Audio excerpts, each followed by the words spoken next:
Qeveria maqedonase duhet të tregojë transparencë lidhur me gjithçka ndodhi në Kumanov. Deklarata vjen nga deputeti socialist Pandeli Majko, njohuesi të çështjeve rajonale. Një ngjarje mbuluar me mjegullnaj, ajo që duken tani janë njerëzit e tmerruar, gjerësisht shqiptarë, është një lagje trimave, është një zonë që banohet nga shqiptarë, dhe një aksion i cili titullin e ka policor, por në terma real ishte ushtarak.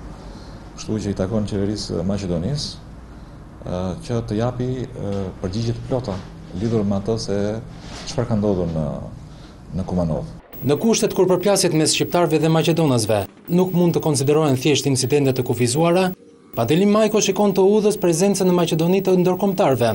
Vetëm kështu mund të realizohet sipas tij zbatimi i marrëveshjes së Ohrit. Base ka ardhur momenti që nëse pas disa qeverive, pas firmosjes së marrëveshjes së Ohrit, Maqedonia me vullnet të njëanshëm nuk po shfaq arsyetime të plota se pse nuk po e plotëson marrëveshjen e Ohrit, tani më në këtë shtet duhet të ketë një prezencë ndërkombëtare për të qenë garantuese e realizimit të marrëveshjes së Ohrit.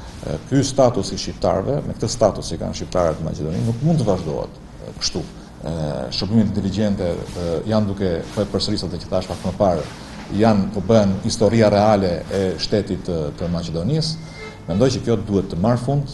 Për ligjvëndësin socialist, këto situata të përsërita duhet të marrin fund, dhe vetëm zbatimi i marrëveshjes së nënshkruar pas luftës së 2001-shit do të jap paqe Republikës së Trazuar të Maqedonisë.